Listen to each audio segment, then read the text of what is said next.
ఇక Congress వైఫల్యాలపైన press meet పెడతా, రైతు సమస్యలు బనకచర్లపై వివరిస్తా, 1-2 రోజుల్లో ఆసుపత్రి నుంచి బయటకు వస్తా, పార్టీ నాయకులతో కేసీఆర్, ఆయన ఆరోగ్యం నిలకడగా ఉందని వెల్లడించిన యశోద ఆసుపత్రి వర్గాలు. ఇప్పుడు ఫామ్ హౌస్లో ప్రశాంతంగా తినుకుంటా తాగుకుంటా ఉన్నప్పుడేమో ప్రెస్ మీట్ గుర్తుకురాలే, శాసనసభ గుర్తుకురాలే.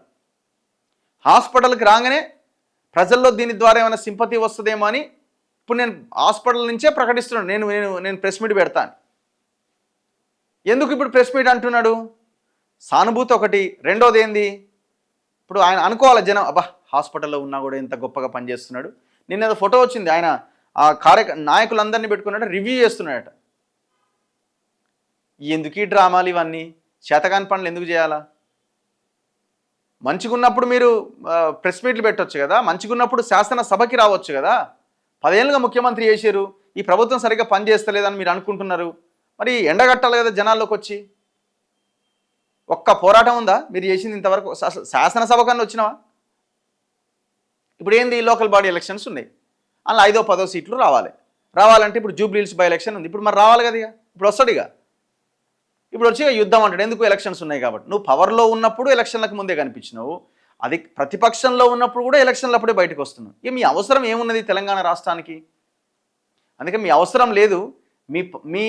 మీలాంటి ప్రాంతీయ పార్టీని రీప్లేస్ చేసే ఇంకొక పార్టీ రావాలని జనం కూడా కోరుకుంటున్నారు.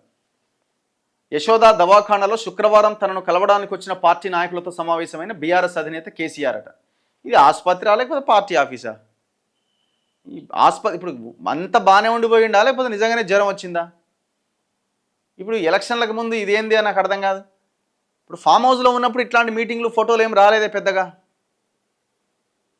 2 అంశాలు ఉన్నాయి ఇక్కడ. ఒకటి, హాస్పిటల్కి వచ్చినా మా గురించి పనిచేస్తున్నాడని ప్రజలు అనుకోవాలి. రెండోది, హాస్పిటల్ నుంచి డైరెక్ట్గా ప్రెస్ మీట్కో డైరెక్ట్గా మీటింగ్కో ఏదో ప్లాన్ చేస్తారు. ఇక ఎందుకు? లోకల్ బాడీ ఎలక్షన్స్ ఉన్నాయి, జూబ్లీహిల్స్ బై ఎలక్షన్ ఉంది, అదైపోగానే జిహెచ్ఎంసీ ఎలక్షన్స్ 2026 ఫిబ్రవరిలో ఉండే అవకాశం ఉంది.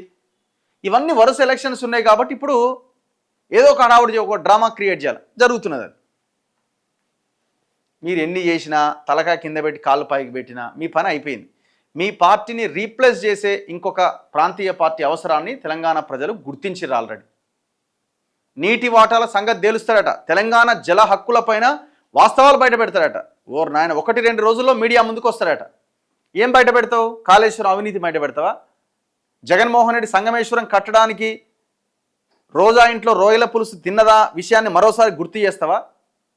శ్రీరామ్ సాగర్ ప్రాజెక్టు దగ్గర లిఫ్టులు పెట్టుకోండి, నీళ్ళని ఎత్తుకపోరి మహారాష్ట్ర వాళ్ళని తెలంగాణకు అన్యాయం చేసే మాటలు మాట్లాడినందుకు మళ్ళీ అదే మాటలు మళ్ళీ మాట్లాడతావా? డ్రామా అంతా ఏం లేదు ఇందులో.